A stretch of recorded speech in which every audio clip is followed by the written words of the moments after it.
O Mahabharata de Krishna Dvaipayana Vyasa. Livro 4. Pandava Pravesha Partha. Capítulo 1. Os Pandavas decidem passar o tempo no reino de Virata. Yudhishthira como um cortesão. Janamejaya disse: como os meus bisavós, afligidos pelo medo de Duryodhana, passaram seus dias não descobertos na cidade de Virata.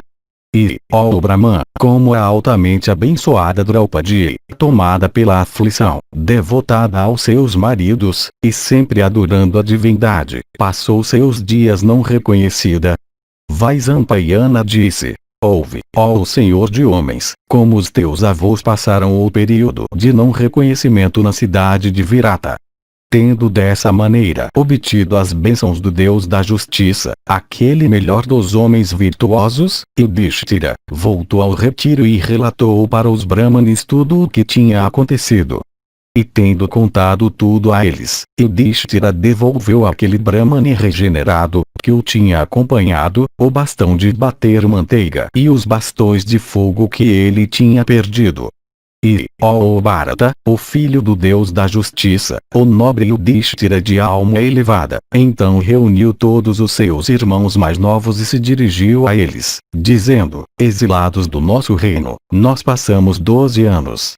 O 13º ano, difícil de passar, agora chegou. Portanto, ó Arjuna, ó filho de Kunti, escolhe algum local onde possamos passar nossos dias não detectados pelos nossos inimigos. Arjuna respondeu: em virtude da bênção de Dharma, nós iremos, ó Senhor de homens, vaguear por toda parte não detectados por homens. Ainda assim, para propósitos de residência, eu mencionarei alguns lugares que são encantadores e retirados. Escolhe tu algum deles. Em volta do reino dos Kurus há muitos países belos e ricos em grãos como Panchala, Chedim, Matsya, Surasena, Patachara, Dasarna, Navarashtra, Mala, Salva, Ugandhara, Saurashtra, Avanti, e o vasto Kuntirashtra. Qual desses, ó rei, tu escolherás, e onde, ó o principal dos monarcas, nós passaremos este ano? Yudhishthira disse: ó tu de braços fortes, é isso mesmo. O que aquele Senhor adorável de todas as criaturas disse deve se tornar verdadeiro. Certamente, depois de deliberarmos, nós devemos escolher alguma região encantadora, auspiciosa e agradável para morarmos, onde possamos viver livres de medo. O idoso Virata, rei dos Matsyas, é virtuoso e poderoso e caridoso, e é estimado por todos.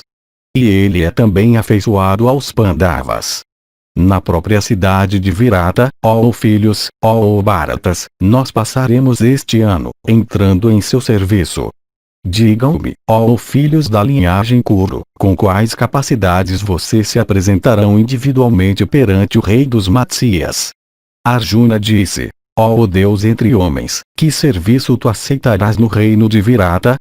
Ó justo, com qual habilidade tu residirás na cidade de Virata? Tu és gentil, e caridoso, e modesto, e virtuoso, e de promessas firmes. O que tu, ó rei, afligido como tu estás pelo infortúnio, farás?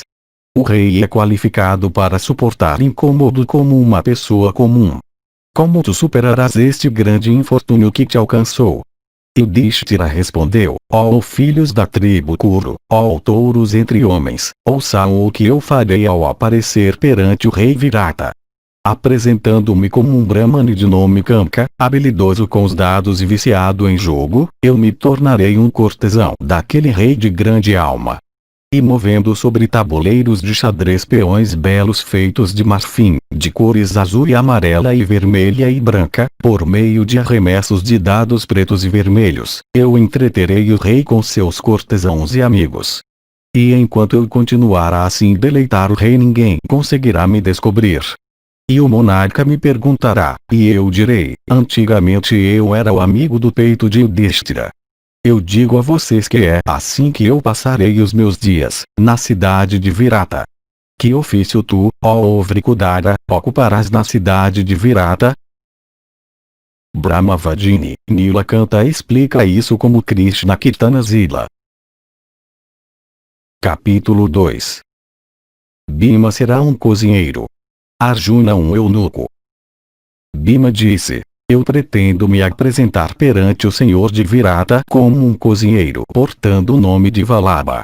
Eu sou hábil na arte culinária, e eu prepararei pratos com caril, condimento apimentado, para o rei, e, superando todos os cozinheiros habilidosos que até agora temperaram sua comida, eu satisfarei o monarca. E eu carregarei cargas imensas de madeira. E testemunhando esse feito poderoso, o monarca ficará satisfeito. E, ó Bharata, vendo semelhantes façanhas sobre-humanas minhas, os empregados da família real me honrarão como um rei. E eu terei controle total sobre todos os tipos de provisões e bebidas. E mandado subjugar elefantes poderosos e touros fortes eu farei como ordenado. E se alguns combatentes lutarem comigo nas arenas, então eu os derrotarei, e assim entreterei o monarca. Mas eu não tirarei a vida de nenhum deles. Eu somente os derrubarei de tal modo que eles não sejam mortos. E ao ser perguntado em relação aos meus antecedentes, eu direi que antigamente eu era o lutador e cozinheiro de Yudhishthira. Assim, ó rei, eu me manterei. Yudhishthira disse: e que ofício será realizado por este poderoso descendente dos Kurus, Dhananjaya, o filho de Kunti, o principal dos homens possuidor de braços longos, invencível em combate, e perante o qual, enquanto ele estava permanecendo com Krishna, o próprio Agni divino desejoso de consumir a floresta de Kandava antigamente apareceu no disfarce de um Brahmane.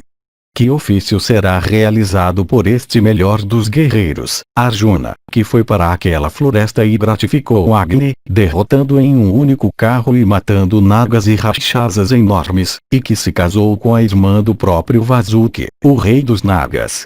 Assim como o sol é o principal de todos os corpos que dão calor, como o Brahmani é o melhor de todos os bípedes, como a Naja é a principal de todas as serpentes, como o fogo é a principal de todas as coisas possuidoras de energia, como o raio é a principal de todas as armas, como o touro de Corcova é o principal de todos os animais da raça bovina, como o oceano é a principal de todas as extensões aquosas, como as nuvens carregadas com chuva são as principais de todas as nuvens, como Ananta é o principal de todos os nagas, como Airavata é o principal de todos os elefantes, como o filho é o principal de todos os objetos queridos, e por fim, como a esposa é o melhor de todos os amigos. Assim, ó Vrikudara, o jovem Gudakesa é o principal de todos os arqueiros.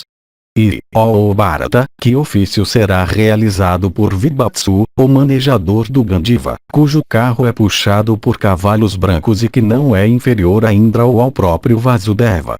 Que ofício será realizado por Arjuna que, residindo por 5 anos na casa do Deus de 1000 olhos, Indra, brilhando com resplendor celeste, adquiriu por sua própria energia a ciência de armas sobre-humanas com todas as armas celestes, e a quem eu considero como o 10º Rudra, o 13º Aditya, o 9º Vasu, e o 10º Graya, cujos braços, simétricos e compridos, têm a pele endurecida por golpes constantes da corda do arco e cicatrizes que parecem aquelas sobre as corcovas de touros, o principal dos guerreiros que é como o Himavati entre as montanhas, o oceano entre as extensões de água, Sakra entre os celestiais, Avyavaya, fogo, entre os vasos, o tigre entre os animais, e Garuda entre tribos emplumadas? Arjuna respondeu: ó Senhor da Terra, eu me declararei como alguém do sexo neutro. Ó monarca, é de fato difícil esconder as marcas da corda do arco em meus braços. Eu, no entanto, cobrirei ambos os meus braços cicatrizados com braceletes. Usando aros brilhantes em minhas orelhas e braceletes de conchas em meus pulsos e fazendo uma trança pender da minha cabeça, ó rei, eu aparecerei com alguém do terceiro sexo, de nome Brilhanala. E vivendo como uma mulher eu, sempre, entreterei o rei e os habitantes dos aposentos internos por narrar histórias. E, ó rei, eu também instruirei as mulheres do palácio de Virata em canto e modos de dança encantadores e em instrumentos musicais de diversos tipos. E eu também recitarei as várias ações excelentes dos homens e assim me esconderei, ó filho de Kunti, por simular um disfarce. E, ó Bharata, o rei deve indagar, e eu direi que eu vivi como uma criada a serviço de Draupadi no palácio de Yudhishthira. E, ó o principal dos reis, me ocultando por esses meios, como fogo é ocultado por cinzas, eu passarei os meus dias agradavelmente no palácio de Virata. Vaisampayana continuou. Tendo dito isso, Arjuna, aquele melhor dos homens e a principal das pessoas virtuosas, ficou silencioso. Então o rei se dirigiu a outro irmão dele. Capítulo 3. Nakula treinará cavalos. Sahadeva, vacas. Krishna uma criada. Yudhishthira disse: meigo, possuidor de um porte gracioso, e merecedor de todo luxo como tu és, que ofício tu, ó heróico Nakula, realizarás enquanto viveres nos domínios daquele rei? Conta-me tudo sobre isso. Nakula disse: sob o nome de Grantika eu me tornarei o mantenedor dos cavalos do rei Virata. Eu tenho o conhecimento completo desse trabalho, e sou habilidoso em cuidar de cavalos. Além disso, a tarefa é agradável para mim, e eu possuo grande habilidade em treinar e tratar cavalos. E cavalos são sempre caros para mim como eles são para ti, ó o rei dos Kuros. Em minhas mãos até potros e éguas se tornam dóceis. Eles nunca ficam violentos ao carregarem um cavaleiro ou puxar um carro. E para aquelas pessoas na cidade de Virata que me perguntarem, ó touro da raça Bharata, eu direi: antigamente eu fui empregado por Yudhishthira no cuidado dos seus cavalos. Assim disfarçado, ó rei, eu passarei os meus dias alegremente na cidade de Virata. Ninguém poderá me descobrir porque eu gratificarei o monarca dessa maneira. Yudhishthira disse: como tu, ó Sahadeva, te portarás perante aquele rei? E, ó filho, o que é que tu farás para viver disfarçado? Sahadeva respondeu: eu me tornarei um mantenedor das vacas do rei Virata. Eu sou hábil em ordenhar vacas e extrair sua história, assim como em amansar sua ferocidade. Passando sob o nome de Tantripal, eu cumprirei os meus deveres destramente.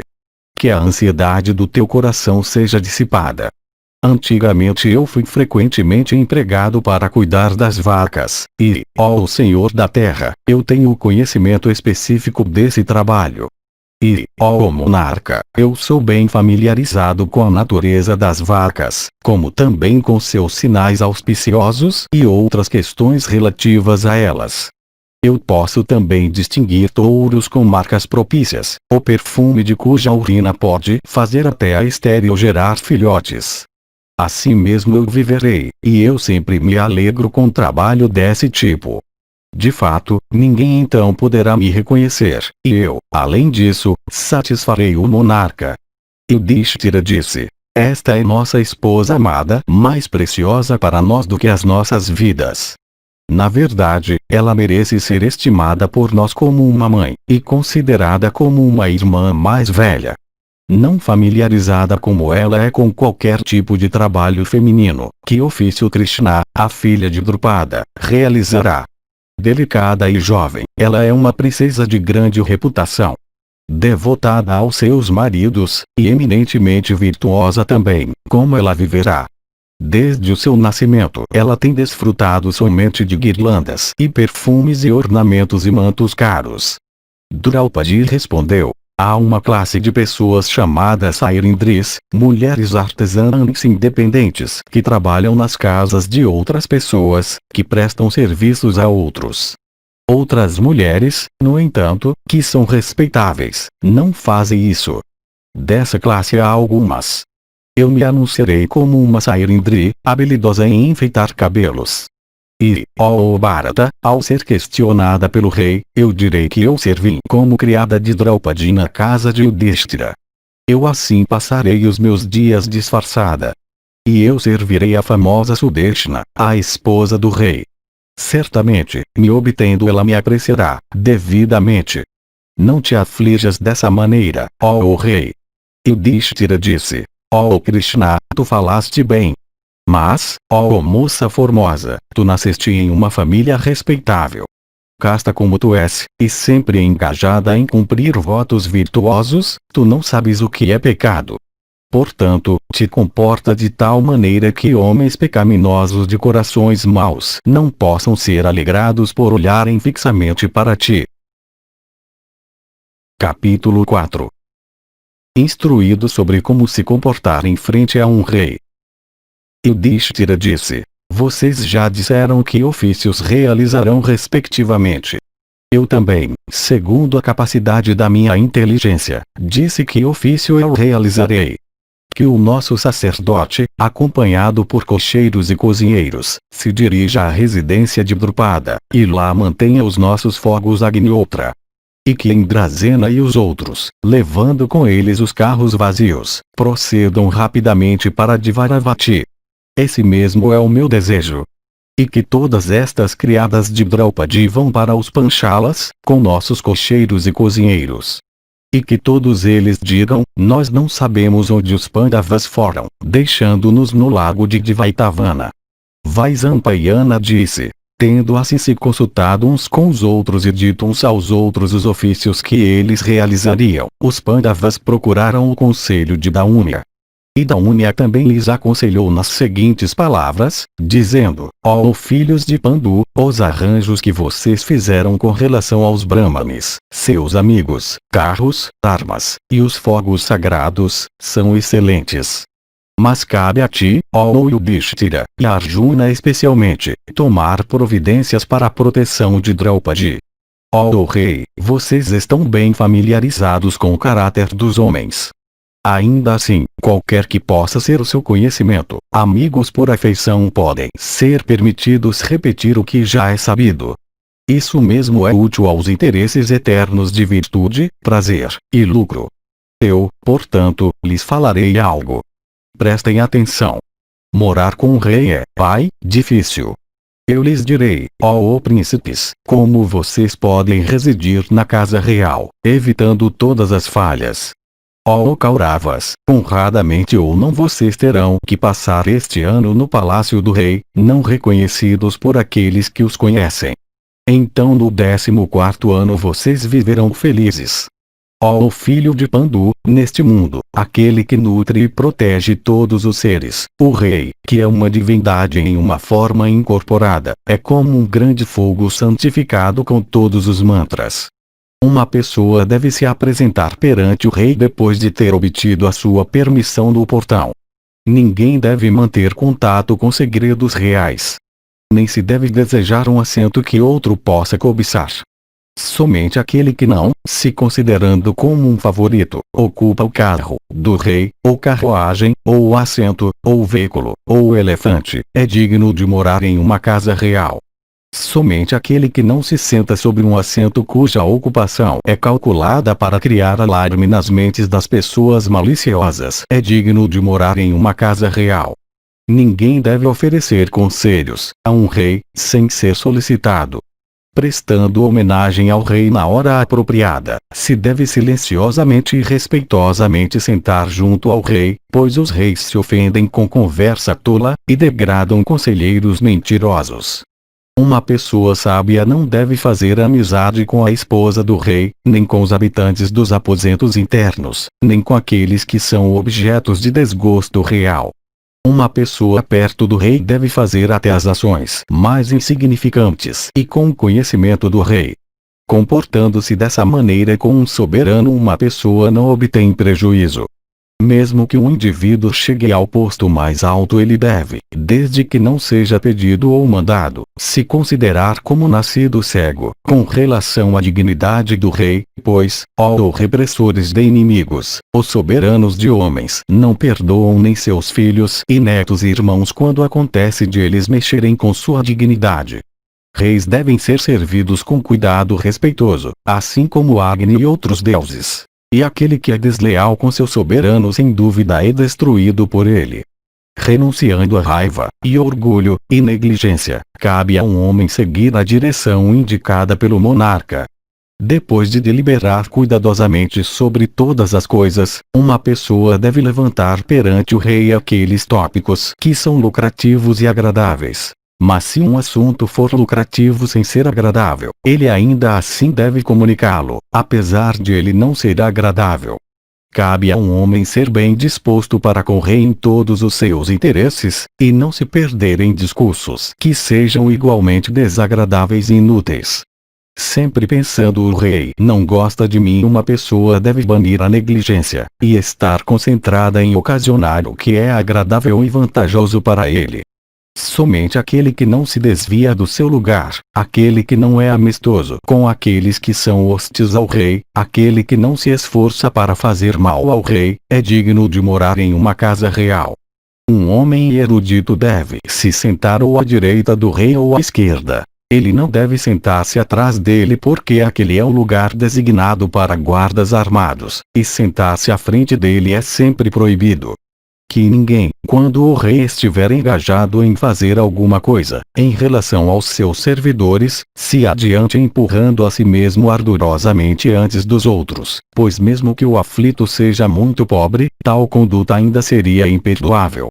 Não cabe a algum homem revelar para outro alguma mentira que o rei possa ter dito, visto que o rei tem hostilidade por aqueles que relatam suas mentiras. Reis também sempre desconsideram as pessoas que se consideram como eruditas.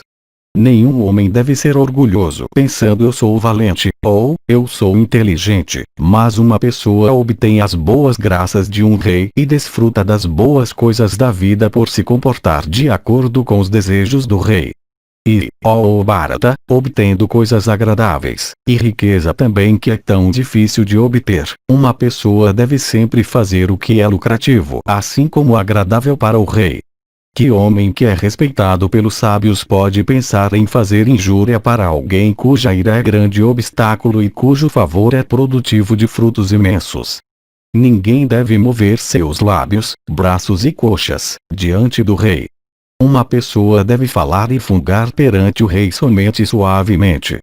Mesmo na presença de objetos risíveis, um homem não deve romper em risada alta, como um louco. Nem deve mostrar seriedade excessiva, por se conter ao máximo. Deve-se sorrir modestamente, para mostrar seu interesse no que está à sua frente. Somente aquele que está sempre atento ao bem-estar do rei, e que não é nem alegrado por recompensa ou que ninguém fale sobre o que transpira na presença do rei.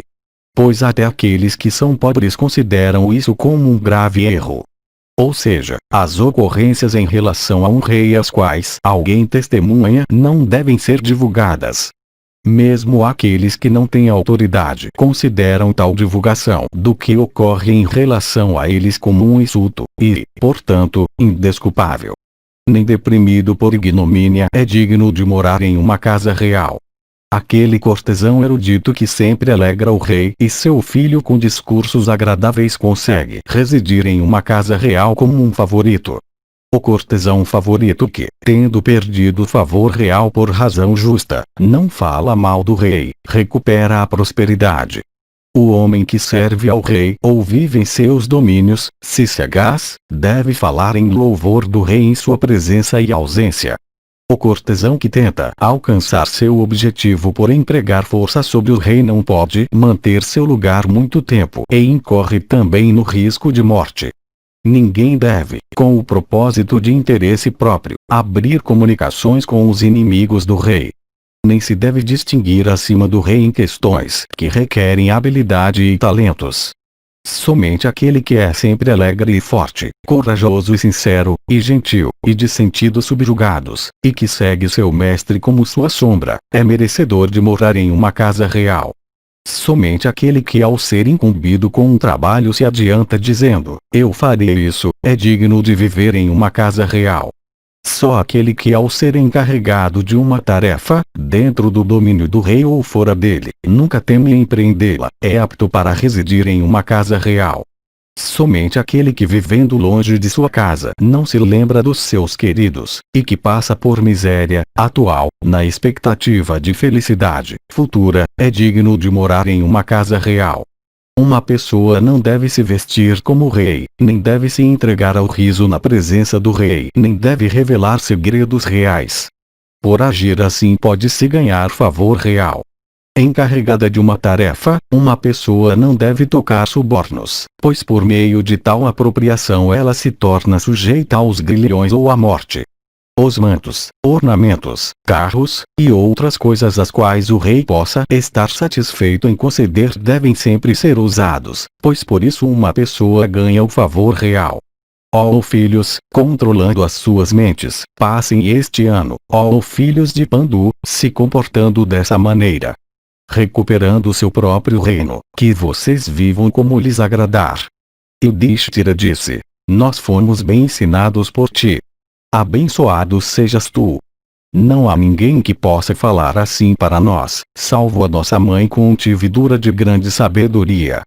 Cabe a ti fazer tudo o que é necessário agora para nossa partida, e para nos permitir passar com segurança por essa aflição, assim como para nossa vitória sobre o inimigo. Vaisampayana continuou, assim abordado por Yudhishthira: Daumya, aquele melhor dos Brahmanes, realizou de acordo com o costume os ritos ordenados em relação à partida. E acendendo os fogos deles ele ofereceu, com mantras, oblações sobre eles para a prosperidade e o sucesso dos Pandavas, como para a sua reconquista do mundo inteiro. E andando ao redor daqueles fogos e ao redor dos Brahmanes de riqueza ascética os 6 partiram, colocando Yajnaseni à sua frente. E quando aqueles heróis tinham partido, Daumya, o melhor dos ascetas, levando os seus fogos sagrados, partiu para os Panchalas. E Imbrasena e os outros já mencionados foram até os Yadavas, e cuidando dos cavalos e dos carros dos Pandavas passaram seu tempo alegremente, e em privacidade.